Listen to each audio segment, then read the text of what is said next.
رب العزت نے مجھے اور آپ کو آنکھ اور نظر جیسی دولت سے نوازا ہے، اور اس دنیا کا حصول میری اور آپ کی فطرت میں رکھ دیا ہے۔ رحمان چاہتے ہیں کہ میرے بندے میری نعمتوں سے فائدہ اٹھائیں، اور الحمدللہ ہم ان نعمتوں سے فائدہ اٹھا رہے ہیں۔ اور اس دنیا کے اندر جتنی بھی نعمتیں ہیں ان میں سے ہر ایک نعمت کی لذت اور ٹیسٹ جو ہے وہ ختم ہونے والا ہے۔ محبوب علیہ السلام نے فرمایا تھا اکثروا من ذکر حازم اللذات، اور لوگوں جو لذتوں کو توڑ دینے والی موت ہے اسے بھی کثرت سے یاد کیا کرو۔ جب ہر نعمت کی لذت اور ٹیسٹ ختم ہونے والا ہے، اس دنیا کا ذائقہ ختم ہونے والا ہے، تو پھر ہمیں اس دنیا میں رہتے ہوئے اپنی دنیا پہ نہیں بلکہ اپنی آخرت پہ توجہ کرنی چاہیے اور اس کی تیاری کرنی چاہیے۔ نبی علیہ السلام بھی اس دنیا میں آئے، رب نے محبوب کو 62-63 سال دیے زندگی کے، لیکن نبی علیہ السلام کی زندگی کو اٹھائیے، آقا علیہ السلام کی سیرت کو دیکھیے۔ نبی علیہ السلام نے اس دنیا میں رہتے ہوئے 62-63 سالوں کے اندر اپنی بلڈنگیں نہیں کھڑی کی، کوٹھیاں نہیں بنائی۔ اللہ اکبر، اگر چاہتے تو بنا سکتے تھے لیکن نہیں بنائی۔ رب نے محبوب کو آسمانوں کی وزٹ کروائی ہے، سیر کروائی ہے۔ یہاں تو کوئی سال 2 سال باہر لگا کے آ جائے، علاقے میں سب سے اچھا مکان اس کا ہوتا ہے، کوٹھی اس کی ہوتی ہے، لیکن محبوب کو رب نے آسمانوں کی سیر کروائی ہے۔ سبحان الذی اسری بعبدہ لیلا من المسجد الحرام، یہاں سے سفر کا آغاز ہوتا ہے مسجد اقصی تک، آسمانوں سے ماوراء ہو کر کے سدرۃ المنتہا سے آگے جا کر کے رب کی عطاؤں کے، جزاؤں کے، سزاؤں کے، جنت اور جہنم کے مناظر دیکھ کر کے محبوب واپس لوٹے ہیں۔ اگر اس دنیا کی کوئی قدر ہوتی، کوئی حصہ ہوتا آخرت کے اندر، تو محبوب جنت سے کچھ نہ کچھ ضرور اپنی اس دنیا کے لیے لے کے آتے، لیکن نہیں، اپنی پوری زندگی وہی بہت کف جتنی جگہ 4 فٹ کی جگہ پہ یہ گزار کر کے دنیا کو بتلایا یہ دنیا آخر فانی ہے۔ جب یہ دنیا فانی ہے تو ہمیں اس دنیا میں رہتے ہوئے اس دنیا کی نہیں بلکہ اپنی آخرت کی فکر کرنی چاہیے۔ بھائیو، اس دنیا میں جتنے بھی ادارے ہیں، جتنی بھی یونیورسٹیاں ہیں، جتنے بھی کالجز ہیں، ان کے اندر پڑھنے والے طلباء، پڑھانے والے اساتذہ،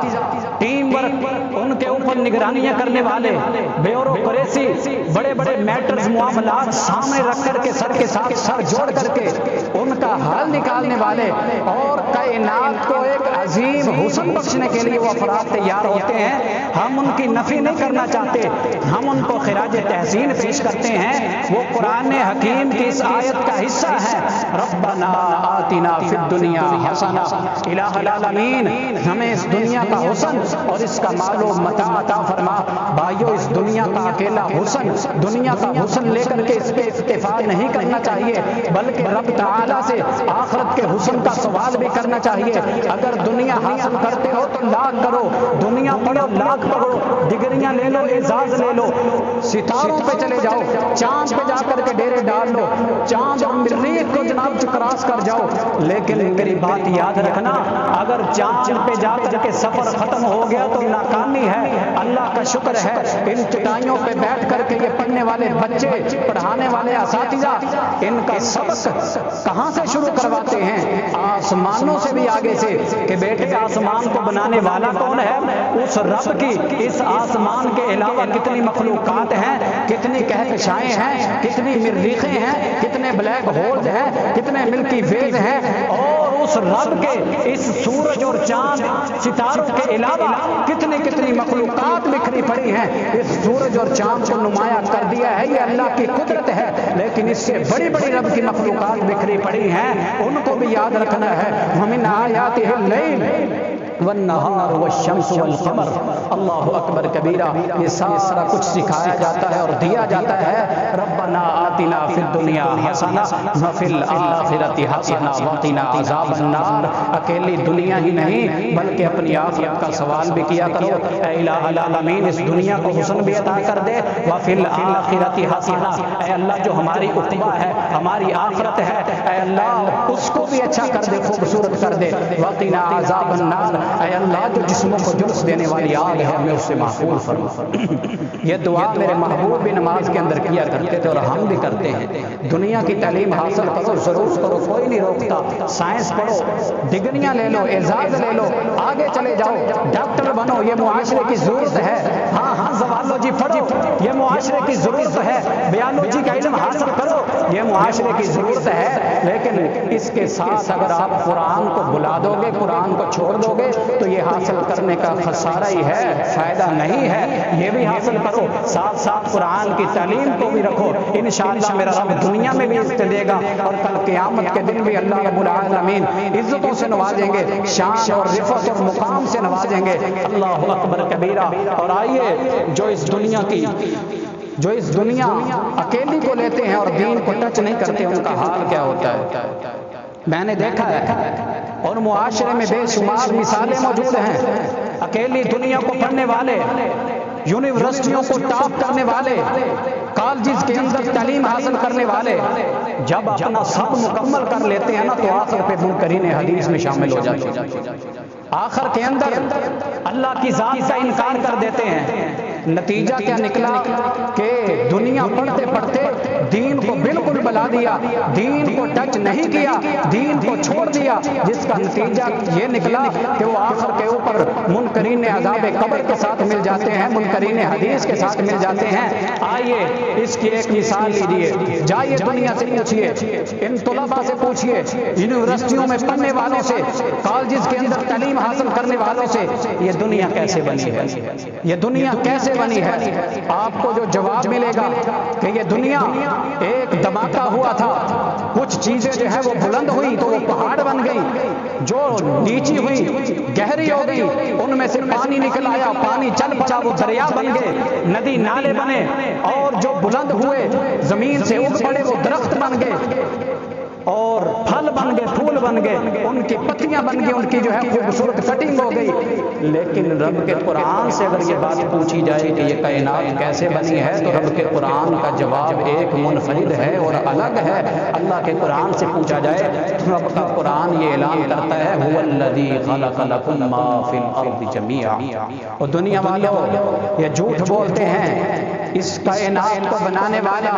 صرف اور صرف ایک اللہ ہے، زمین کو بچھانے والا بھی تیرا اللہ، آسمان کو ٹکانے والا بھی تیرا اللہ، زمین کے نیچے سے پانی چلانے والا بھی تیرا اللہ، زمین کو پانی کے اوپر بیلنس کرنے والا بھی تیرا اللہ۔ پانی کے اوپر فٹ بال کو آپ بیلنس کریں نہیں ہوگا، اوپر آپ کھڑے ہوئے نہیں ہو سکتے، لیکن تیرے رب نے زمین کو گول کر کے پانی کے اوپر اس کو بیلنس کیا ہوا ہے، اس کے اوپر بڑی بڑی بے شمار اپنی مخلوقات کو قائم کیا ہے۔ وہ ایک ذات ہے، تیرے اللہ کا کمال ہے، تیرے اللہ کی قدرت ہے، اور ندی نالوں کو چلانے والا بھی تیرا اللہ، سمندروں کو بہانے والا بھی تیرا اللہ، اور جو ہے ان بادلوں میں پانی بھرنے والا، ان بادلوں کے ٹینکروں میں پانی بھرنے والا بھی تیرا اللہ، بغیر پائلٹ کے ان کو روٹ دے کر کے ان کو چلانے والا بھی تیرا اللہ، پہاڑوں پہ لے جا کر کے وہاں سے پانی بھر کر کے تیری میری زمینوں میں لا کر کے جہاں جہاں ضرورت ہوتی ہے وہاں پہ برسانے والا بھی ایک اللہ ہے، اور پھر اس کو واپس لے جا کر کے پہاڑوں میں اللہ اکبر کبیرہ وہاں برسا کر کے، اور جغرافیائی لحاظ سے جنوب کی طرف سے زمین کو تھوڑا سا نیچا کر کے، شمال سے تھوڑا سا اوپر کر کے وہاں پہ بارش برسا کر کے گلیشیئر بنا کر کے ان کو جمانے والا، سورج کو ان سے دور رکھنے والا ایک اللہ ہے۔ اور پھر جب ضرورت ہوتی ہے پانی کی، سورج کو تھوڑا تھوڑا قریب کر کے ان برفوں کو پگھلا کر کے، گلیشیئر کو پگھلا کر کے ندی نالوں میں چلا کر کے، سمندروں میں بہا کر کے، کھالوں میں بہا کر کے تیری میری زمینوں تک پہنچانے والا ایک اللہ ہے۔ اللہ اکبر۔ اور تیری میری زمینوں میں پانی کو ڈلوا کر کے وہاں سے فصلیں اگانے والا بھی تیرا اللہ، جانوروں کے لیے چارہ اگانے والا بھی تیرا اللہ، تیری خوراک کے انتظامات کرنے والا بھی تیرا اللہ، ان جانوروں کو چارہ کھلا کر کے ان میں سے تیرے لیے دودھ پیدا کرنے والا بھی تیرا اللہ ہے۔ هو الذی خلق لکم ما فی الارض جمیعا۔ یہ جواب دیا ہے قرآن نے کہ یہ کائنات کیسے بنی ہے۔ اور آئیے آگے بڑھیے، رب کا قرآن ہے، رب تعالیٰ نے انسانوں کے لیے ان کی ہدایت کے لیے ایک آسمانوں سے کتاب نازل کی ہے، اور انداز کیا ہے، رب تعالیٰ نے جو بھی بولا رب کے جملوں کو سیو کیا گیا ایک سیو کارڈ کے اندر، جس کا نام ہے لوح محفوظ۔ رب نے بہت بولا ہے، کچھ کے لیے بولا تو وہ تورات بنا، کچھ کے لیے بولا تو وہ انجیل بنا، کچھ کے لیے بولا تو وہ زبور بنا، کچھ کے لیے بولا تو وہ صحیفے بنے، صحف ابراہیم و موسیٰ۔ اور رب نے جو سب سے زیادہ پیار سے بولا ہے وہ اپنے محبوب کی امت کے لیے بولا ہے، بل ہوا قرآن مجید، وہ قرآن مجید ہے، فی لوح محفوظ۔ ان جملوں کو، ان الفاظ کو ایک سیب کارڈ میں محفوظ کر لیا گیا جسے لوح محفوظ کہتے ہیں۔ اور پھر رب تعالیٰ نے جبریل امین کی یہ ڈیوٹی لگائی، اے جبریل یہ لوح محفوظ میں قرآن پڑھا ہے، یہاں سے لے جاؤ، لے جا کر کے ایک ماسٹر کاپی بیت العزہ پہلے آسمان پہ رکھ دو۔ اور پہلے آسمان بیت العزہ میں رب نے کب نازل کیا؟ شہر رمضان الذی انزل فیہ القرآن، مہینوں میں سے اعلیٰ مہینے کا انتخاب کر کے اس مہینے کی اعلیٰ راتوں میں سے ایک اعلیٰ رات اور نائٹ کا انتخاب کر کے رب نے انا انزلناہ فی لیلۃ القدر، لیلۃ القدر کو بیت العزہ میں نازل کیا، شان دیا رب نے قرآن کو، پروٹوکول دیا۔ جس طرح ہمارے علاقے میں کسی بڑے نے آنا ہونا، ہمارے علاقے میں صفائیاں ہو جاتی ہیں، اعلان ہو جاتے ہیں، اپنے اپنے محلوں کو صاف کر لو، گلیاں صاف ہونی چاہیے، کوئی پرابلم کریٹ کرنے والا نہ ہو۔ اللہ رب العزت نے بھی فرشتوں سے کہا جہنم بند کر دو، اللہ جی کر دی ہے، کہا جنت کے در کھولو، اللہ جی کھل گئے۔ جشن بہارا ہے نا، میرے رب نے قرآن کو پروٹوکول دیا، اعلیٰ مہینہ، اس مہینے کی اعلیٰ رات جہنم کو بند کر دیا گیا، جنت کے در کھول دیے گئے۔ رب نے بیت العزہ میں قرآن نازل کر کے جبریل امین کو یہ ڈیوٹی لگا دی، جبریل بیت العزہ میں قرآن کو نازل کر دیا گیا ہے، اب آگے تیری ڈیوٹی ہے، یہاں قرآن پڑھا ہے، میرے محبوب کو کوئی مسئلہ پیش آئے، یہاں قرآن پڑھا ہے لے جانا، میرے محبوب کے پاس کوئی سائل آئے آ کر کے سوال کرے، یہاں قرآن پڑھا ہے لے جانا، میرے محبوب کے پاس کوئی وفد آئے آ کر کے کوئی بات پوچھے، یہاں قرآن پڑھا ہے لے جانا، یسألونک عن الیتامی، یتیموں کے بارے میں سوال کیا جائے، قرآن جبریل یہاں نازل کر دیا گیا ہے، کل اصلاح لہم خیر، یہاں سے اٹھانا لے جا کر کے محبوب کے قلب اطہر پہ نازل کر دینا، یسألونک عن المحیض، میرے محبوب سے سوال کیا جائے، قل هو اذن فاعتزلوا النساء فی المحیض، یہاں جواب پڑا ہے لے جانا، یسألونک عن الروح، میرے محبوب سے روح کے متعلق سوال کیا جائے، جبریل یہاں قرآن پڑھا ہے، قل الروح من امر ربی، یہ روح تمہارے رب کا سیکرٹ ہے، راز ہے، یہ کسی کو بتانے والا ہی نہیں ہے، قرآن پڑھا ہے لے جانا۔ مکہ والے آئے تھے نا میرے پیغمبر کے پاس، سوال کیا آ کر کے، اے اللہ کے نبی یہ روح کیا چیز ہے؟ فرشتے آتے ہیں آ کر کے نکال کے لے کے جاتے ہیں، کسی کو علم نہیں، کسی کو خبر نہیں۔ محبوب ذرا اس کی وضاحت کر دیں، رب نے آسمانوں سے قرآن نازل کر دیا، محبوب ان کو کہو قل الروح من امر ربی، محبوب ان کو کہو یہ روح تمہارے رب کا سیکرٹ ہے، راز ہے، یہ کسی کو بتانے والا نہیں ہے۔ لیکن سائنس نے اس پہ بھی تحقیق کی، قرآن نے جب کہہ دیا کہ تمہارے رب کا راز ہے تو کیا ضرورت ہے اس کے اوپر سرچنگ کرنے کی، رب کی بات کو مانا جائے، رب نے کہہ دیا ہے۔ لیکن سائنس نے اس کے اوپر بھی تحقیق کی، رب کے راز کو فاش کرنے کی نعوذ باللہ کوششیں کی گئی، وہ افراد لیے گئے جو سکرات میں تھے، مرض الموت کے اندر تھے، موت و حیات کے کشمکش میں تھے، اور کمرے بنائے گئے شیشے کے کمرے بنائے گئے، اور ان کمروں میں ان آدمیوں کو رکھا گیا جو سکرات میں تھے، اور ان کمروں کے اندر CCTV کیمروں کا اہتمام کیا گیا، کمپیوٹر چلائے گئے، ان پر آدمی بٹھائے گئے، اللہ اکبر کبیرہ، اب بیٹھے ہوئے سر کے ساتھ سر جوڑ کر کے کمپیوٹر پہ نگاہ ٹکی ہوئی ہے، پوری توجہ اس کے اوپر مرکوز ہے کہ جب کوئی فرشتہ آئے گا، کمرے بند ہیں چاروں طرف سے، آکسیجن کا اندر اہتمام ہے، چاروں طرف سے بند کر کے اندر میں اس کے جو ہے وہ آدمی لٹائے ہوئے ہیں جو موت و حیات کی کشمکش میں ہیں، اور ذہن کیا ہے کہ فرشتے آئیں گے، اور جب اندر داخل ہوں گے ان شیشوں میں سے کہیں سے دراڑ آئے گی، روح کو نکال کے نکلیں گے، شیشے ٹوٹیں گے، ان کی پکچرز لے لی جائیں گی، دنیا والوں کو دکھایا جائے گا، رب کے قرآن کو جھوٹا کر دیا جائے گا، اللہ اکبر کبیرہ۔ لیکن وہ کیمرے لگے کے لگے رہے، کمپیوٹرز پہ آدمی بیٹھے کے بیٹھے رہے، رب کا یہ قانون، رب کا قاعدہ، تیرے رب کا یہ آرڈیننس، روح من امر ربی، روح تیرے رب کا سیکرٹ ہے، راز ہے، جب رب نے کہہ دیا تو کہہ دیا، اللہ اکبر کبیرہ۔ بیٹھے رہے، فرشتے آئے، آ کر کے روح کو نکالا، لے کر کے چلے گئے، وہ مر گئے، لیکن کسی کو علم نہیں ہوا، مجبور ہو کے کہنا پڑا قل الروح من امر ربی، یہ روح تو ہمارے رب کا سیکرٹ ہے، راز ہے۔ اللہ اکبر، یہ قرآن ہے، یہ تربیت بھی کرتا ہے۔ اور آئیے، رب تعالیٰ نے جب محبوب کے قلب اطہر پہ اس کو نازل کیا نا، تو میرے محبوب علیہ السلام نے اپنے اصحاب کو یہ قرآن لکھوایا۔ میرے پیغمبر کے صحابہ نے لکھا۔ دنیا کہتی ہے نا کہ بہت کچھ اس میں بعد میں داخل کر لیا گیا، نہیں، جھوٹ ہے۔ میرے پیغمبر کے صحابہ نے لکھا، کاتبین وہی میرے پیغمبر کے صحابہ، سیدنا عثمان غنی، حضرت علی المرتضیٰ، سیدنا امیر معاویہ رضی اللہ تعالیٰ عنہ، حضرت ابی بن کعب، زید بن ثابت رضی اللہ تعالیٰ عنہ میرے پیغمبر کے پاس بیٹھے ہوتے۔ میرے پیغمبر جب قرآن کی کوئی آیت نازل ہوتی، ان کو بلاتے اور بلا کر کے وہ آیت لکھواتے، اور میرے پیغمبر کے صحابہ بڑے اہتمام کے ساتھ اس آیات کو لکھتے، لکھ کر کے نا گھڑوں میں ڈالتے جاتے، چاٹیوں چٹوریوں میں ڈالتے جاتے، اور ان میں لکھ کر کے ڈال کر کے اوپر سے ان کے منہ بند کرتے جاتے۔ اور اس وقت کی جو سپر پاور حکومتیں تھی، ایران والے، فارس والے، روم والے، اس وقت کی یہ حکومتیں سپر پاور تھی، انہوں نے جب دیکھا کہ یہ قرآن نازل ہوتا ہے، محمد کے ساتھی اصحاب محمد اس کو لکھ کر کے گھڑوں میں ڈال رہے ہیں، استہزاء کرنا شروع کر دیا، مذاق کرنا شروع کر دیا۔ کیا یہ قرآن ہے جو دنیا کو فیس کرے گا؟ کیا یہ قرآن ہے جو دنیا کا دل بدلے گا، دنیا کے مائنڈ کو چینج کرے گا، دنیا کے قلوب و ذہان کو چینج کر کے بتوں کی پوجا سے ہٹا کر کے ایک اللہ کے در پہ جھکائے گا، جہنم کے رستے سے ہٹا کر کے جنت کا رستہ دکھائے گا؟ کہ یہ قرآن ہے؟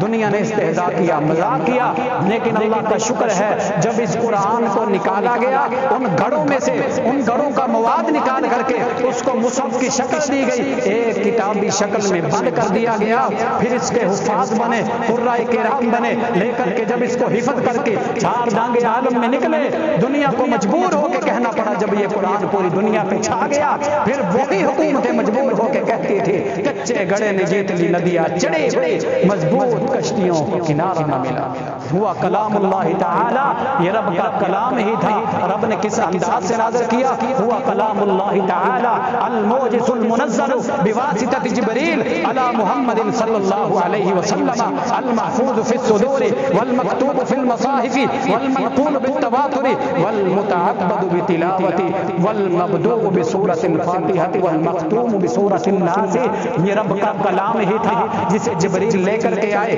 رب نے نازل کیا اور محبوب کی طرف نازل کیا گیا۔ یہ رب کا قرآن ہے جس کا پڑھنا عبادت ہے، یہ رب کا قرآن ہے جو تواتر کے ساتھ ثابت ہے، یہ رب کا قرآن ہے جس کی ابتدا سورۃ الفاتحہ سے ہوتی ہے، یہ رب کا قرآن ہے جس کی انتہا سورۃ الناس پہ ہوتی ہے۔ اور بھائیو، یہ قرآن رب کی ایسی کتاب ہے جو انسانوں کی تربیت بھی کرتا ہے۔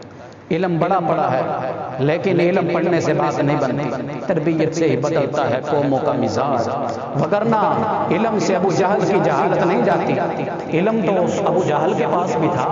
ابو الحکم کہلاتا تھا، لیکن تربیت نہیں کر پایا، ابو جہل بنا۔ معاشرے کے لوگوں کی تربیت نہ ہو، سوسائٹی کے لوگوں کی تربیت نہ ہو، وہ معاشرہ بدترین معاشرہ بن جاتا ہے۔ اگر گھروں کی تربیت نہ ہو، گھر بدترین گھر بن جاتے ہیں۔ قرآن گھروں کی بھی تربیت کرتا ہے، ہمارے معاشرے کی بھی تربیت کرتا ہے، اور ہمارے جو ہے مسجدوں کے اندر معاملات ان کو بھی جو ہے سولو کرنے کے طریقے سکھلاتا ہے۔ اگر معاملات خراب ہو جائیں ان کا حل کیسے کرنا ہے یہ بھی قرآن بتاتا ہے۔ اللہ اکبر کبیرہ۔ آئیے ذرا توجہ کیجیے، شرط یہ ہے کہ ہم قرآن حکیم کی اس تربیت کو قبول کرنے والے بنے۔ ہمارے اندر جو غلطیاں ہیں، عصیان ہیں، نافرمانیاں ہیں، ہم جب تک ان اپنی نافرمانیوں کو قبول نہیں کریں گے، اپنی غلطی کو تسلیم نہیں کریں گے، قرآن اس وقت تربیت نہیں کرے گا۔ قرآن اس وقت تک تربیت نہیں کرے گا جب تک ہم اپنی عصیان اور نافرمانیوں کو قبول نہیں کریں گے۔ روڈ کے اوپر ایکسیڈنٹ ہو جائے نا، دونوں بندے ماننے کو تیار نہیں ہوتے میری غلطی ہے، حالانکہ کسی ایک کی غلطی تو ہوتی ہے۔ جب تک ہم اپنی غلطی کو تسلیم نہیں کریں گے، قرآن تربیت نہیں کرے گا۔ تربیت اس وقت کرے گا جب ہم اپنی غلطیوں کو تسلیم کریں گے۔ لیکن معاملہ یہ ہے، غلطی کو تسلیم کرنے کو تیار ہی نہیں ہے۔ بچے بگڑے ہوئے ہیں، والدین اعتراض کرتے ہیں ہمارے بچے اچھے نہیں، بچے اعتراض کرتے ہیں جی والدین نے ہمارے لیے کچھ نہیں کیا، اور محلے والے اعتراض کرتے ہیں ہمارے پڑوسی غلط ہیں۔ بھائی مسئلہ کیا ہے؟ نعیب زماننا والعیب فینا وما لزماننا عیب سوانا لیس الذئب یاکل لحم ذئب ویاکل بعضنا بعضا عیانا۔ ہم 8 ارب کو تو بدل نہیں سکتے، اپنے اپنے آپ کو تو چینج کر سکتے ہیں، اپنے آپ کو تو بدل سکتے ہیں، اپنے آپ کو تو جو ہے چینج کر سکتے ہیں، مسجد میں تو آ سکتے ہیں، مسجد کے امام سے تو رابطہ کر سکتے ہیں، ان کے ہاتھ اپنے لیے رب کے آگے دعا کے لیے تو اٹھوا سکتے ہیں، رب کے آگے ان کے ہاتھ اٹھوا کر کے اپنے حق میں رب سے کچھ منگوا تو سکتے ہیں، لیکن معاملہ یہ بنا ہے کہ ہمارا فارغ رہ کر کے سپورٹس میں جا کر کے آوارگی اختیار کر کے موبائل استعمال کر کے سوشل میڈیا پہ بیٹھ کے ہمارا یہ دماغ خراب کر دیا گیا ہے کہ مسجد کا امام مجرم ہے، خطیب مجرم ہے، مدرسہ مجرم ہے، مسجد مجرم ہے، ان کے پاس آنا نہیں، یہاں آ کر کے بیٹھنا نہیں۔ او بھائیو، جب ہم یہاں آ کے بیٹھیں گے نہیں تو قرآن کا سبق کہاں سے ملے گا، قرآن کا میسج کہاں سے ملے گا، قرآن کی تربیت کہاں سے ملے گی؟ اسی لیے مسجدوں میں آئیے، اماموں کے ساتھ رابطہ رکھیے، حفاظ کے ساتھ رابطہ ہو، قرائے کرام کے ساتھ رابطہ ہو، علماء کے ساتھ آپ کے رابطہ ہو۔ یہ دور پرفتن دور ہے، اگر آپ ایسا کام نہیں کریں گے تو گمراہ ہو جائیں گے۔ رابطے رکھیے علماء کے ساتھ۔ اور آئیے آخری بات، سیدنا ابو ہریرہ رضی اللہ تعالیٰ عنہ کی وہ حدیث۔ حضرت ابو ہریرہ فقیہ امت کے فقیہ، دنیا والوں نے تو ان کے بارے میں بڑا کچھ لکھا ہے، ہمارے احناف انہوں نے اپنی کتاب کے اندر لکھا ہے، اصول شاشی کے اندر، المعروفون بالحفظ والعدالہ دون الاجتہاد والفتویٰ۔ سیدنا ابو ہریرہ کہتے ہیں کہ ان کے پاس حدیث کا علم تھا، قرآن کا علم تھا، لیکن وہ اس کو سمجھنے کے اہل نہیں، وہ فقیہ نہیں تھے، لیکن اللہ کا شکر ہے وہ مدینہ الرسول کے مفتی ہیں، اہل الحدیث کے مفتی ہیں، فقیہ امت ہیں۔ سیدنا ابو ہریرہ رضی اللہ تعالیٰ عنہ نبی علیہ السلام سے سنا ہوا ایک فرمان وہ بیان کرتے ہیں۔ صحابی رسول آئے، آ کر کے کہا حضرت ابو ہریرہ جی وہ فرمان بیان کیجئے جو اللہ کے نبی کے سامنے بیٹھ کے آپ نے سنا ہے۔ حضرت ابو ہریرہ بیان کرنے لگے، ایک مرتبہ بیان کرنے لگے، بے ہوش ہوئے، دوسری مرتبہ اٹھے، اٹھ کر کے کوشش کی لیکن پھر بے ہوش ہوئے، تیسری مرتبہ ہمت باندھ کر کے وہ نبی علیہ السلام کا فرمان ذکر کیا۔ بات کرنے کا مقصد ہے کہ اپنی نیتوں کو خالص کیجیے، جب نیت خالص نہ ہوگی تو بڑے بڑے اعمال ضائع ہو جائیں گے۔ یہی اس حدیث کے اندر ذکر کیا گیا ہے۔ سیدنا ابو ہریرہ نے کہا، اے سوال کرنے والے، ایک دفعہ میں اللہ کے نبی کے پاس بیٹھا تھا، نبی علیہ السلام نے مجھے فرمایا، ابو ہریرہ کل قیامت کا دن ہوگا، اللہ کی بارگاہ کے اندر اللہ کی بارگاہ میں تین ایسے بندے پیش کیے جائیں گے، رب کی عدالت لگی ہے، لمن الملک اليوم للہ الواحد القہار، سوال کر رہے ہیں، میزان لگا ہے، ترازو لگا ہے، لوگ اکٹھے ہیں، عوام الناس جمع ہے، پوری دنیا موجود ہے۔ اللہ اکبر کبیرہ۔ فرمایا ابو ہریرہ تین آدمیوں کو لایا جائے گا، دنیا کے سب سے نیک آدمی، سخی آدمی، رب کے دین کا مجاہد، رب کے دین کی نصرت کے لیے لڑنے والا، رب کے دین کا محافظ، دین کا عالم ابو ہریرہ، ان کو لایا جائے گا۔ اللہ پوچھیں گے، عالم کو لایا جائے گا، سب سے پہلے جو ہے ایک مجاہد کو لایا جائے گا، پوچھا جائے گا بتا کیا لے کے آیا ہے، کہے گا اللہ میں تیرے دین کے لیے پوری زندگی لڑا، اے اللہ میں نے کفار کو مارا تیرے دین کی نصرت کے لیے، تیرے دین کی کامیابی کے لیے، تیرے دین کی سربلندی کے لیے۔ اللہ کہیں گے کذبتا، تو جھوٹ بولتا ہے، تو کوئی نہیں لڑا میرے دین کے لیے، تو دنیا کی بلے بلے وصول کرنے کے لیے لڑا تھا، دنیا والوں نے تجھے وہ کہہ دیا ہے، تیرے پوسٹر لگے، تیرے چارٹ لگے، تیرے بینر لگے، دنیا والوں نے کہا بڑا بہادر تھا، کیلا وہ کہہ دیا گیا ہے میرے پاس تیرے لیے کچھ نہیں ہے، فرشتوں سے اٹھاؤ اور گھسیٹ کر کے جہنم میں ڈال۔ دوسرا بندہ لایا جائے گا، سخی آدمی، اللہ پوچھیں گے بتا کیا لے کے آیا ہے، بڑے فخر سے بتائے گا، اے اللہ میں نے اپنا پیسہ خرچ کیا غرباء کے اوپر، مسکینوں کے اوپر، اے اللہ پیسہ میرا غریبوں کے گھر میں، پیسہ میرا اس کا راشن لے کے تقسیم کیا، پیسہ میرا ویلفیئر سوسائٹیاں اور جو ہے اس طرح کے بڑے بڑے نیکی کے کام کیے، تمہیں کھدوائے، میں نے فلاں کام کیا نیکی کا، فلاں غریب کو لے کر کے دیا۔ اللہ کہیں گے کذب، جھوٹا ہے، جھوٹ بول رہا ہے، تو نے میرے لیے تو کیا ہی نہیں تھا، تو نے لوگوں کے لیے کیا تھا، لوگوں نے تجھے وہ مرتبہ دے دیا ہے، اب میرے پاس تیرے لیے کچھ نہیں ہے، دفع ہو جا، دور ہو جا فرشتوں کے۔ اللہ رب العزت کہیں گے اسے اٹھاؤ اور جہنم میں ڈال۔ اب تیسرا بندہ آ گیا ہے، قرآن کا عالم، احادیث کا عالم، نبی علیہ السلام کے فرامین کو جاننے والا، قرآن کے علم کو پہچاننے والا، اللہ کی عدالت میں آیا ہے، اللہ رب العزت پوچھیں گے بتا دے کیا لے کے آیا ہے، یہ کہے گا اللہ میں نے تیرا قرآن پڑھا، میں نے تیرا دین سنایا، اے اللہ میں دن گزارے میں نے تو تیرے دین کے لیے، اے اللہ میری راتیں گزری تو تیرے دین کے لیے۔ اللہ کہیں گے کذبت، تو جھوٹا ہے، تو جھوٹا ہے، تو قاری نہیں ہے، تو جھوٹا ہے، تو مکری نہیں ہے، تو نے میرے لیے تو پڑھا ہی نہیں تھا، تو نے دنیا کے لیے پڑھا تھا، دنیا کی داد لینے کے لیے، لوگوں کی بلے بلے وصول کرنے کے لیے پڑھا تھا، دنیا نے وہ مرتبہ تجھے دے دیا ہے، آج میرے پاس تیرے لیے کچھ نہیں۔ وگرنہ آپ کے علم میں ہے کہ ایک قاری، ایک عالم، اس کے والدین کو اللہ رب العزت کل قیامت کے دن ایسا تاج پہنائیں گے جس تاج کے اوپر لگے ہوئے ایک نگینے کے سامنے پورے کا پورا نظام شمسی شرمندہ ہوگا، سورج کا نظام شرمندہ ہوگا۔ اور جب ہم نے نظام شمسی بولا ہے، اکیلا سورج مراد نہیں اس سے، بلکہ سورج کے گرد گھومنے والے 9 سیارے، ان میں سے درمیانی سیارہ وہ اتنا بڑا ہے، مشتری اس کا نام ہے، کہ جس زمین پہ ہم رہتے ہیں 1300 زمینیں اس مشتری کے پیٹ میں آ جائیں، وہ مشتری کا پیٹ پھر بھی بڑا ہے، اور اس مشتری کے پیٹ میں 1300 زمینیں اور ایک سورج کے پیٹ میں 1000 مشتری ڈال دیے جائیں، سورج کا پیٹ پھر بھی بڑا ہے، اور آسمان کے 3 ستارے ترنگر جنہیں ہم بولتے ہیں ان میں سے درمیانی سیارہ اتنا بڑا ہے، اس کے پیٹ میں اتنے سورج آ جائیں، یہ 4 کروڑ سورج مل جائیں، حافظ قرآن کے والدین کو، قاری قرآن کے والدین کو جو کل قیامت کے دن تاج پہنایا جائے گا، اس تاج کے اوپر لگے ہوئے ایک نگینے کے سامنے یہ پورے کا پورا سورج کا نظام شرمندہ ہوگا۔ لیکن آج اس کے ساتھ کیا ہو رہا ہے؟ اللہ کہہ رہے ہیں تو جھوٹا ہے، تو قاری نہیں ہے، تو جھوٹا ہے، تو مکری نہیں ہے، تو نے میرے لیے نہیں پڑھا، تو نے میرے لیے نہیں پڑھا، تو نے دنیا کے لیے پڑھا تھا، دنیا نے تجھے وہ مرتبہ، وہ مقام، وہ عہدہ، وہ مرتبہ، وہ شہرت، وہ عزت وہ تمہیں دے دی ہے۔ دنیا والوں نے کہا بڑا اچھا قاری ہے، اب میرے پاس تیرے لیے کچھ نہیں ہے، فرشتوں اسے اٹھاؤ اور جہنم میں ڈالو۔ اسی لیے قرآن کی تلاوتیں کرتے ہو، قرآن مجید کو پڑھتے ہو، اپنی نیت کو خالص کیجیے، نیت کو خالص کر کے اس کی تلاوت کریں، نیت بھی خالص ہو، آپ کی قرات بھی خالص ہو، اس کی سماعت بھی خالص ہو۔ اللہ رب العزت سے دعا ہے اللہ رب العالمین قرآن حکیم کے اوپر صحیح معنوں میں عمل کرنے والا بنائے، اور جو کچھ اللہ رب العالمین نے اس قرآن حکیم میں ارشاد فرمایا ہے اس کو سمجھ کر کے اس کو اپنانے کی توفیق عطا فرمائے۔ آمین وآخر دعوانا الحمدللہ رب العالمین۔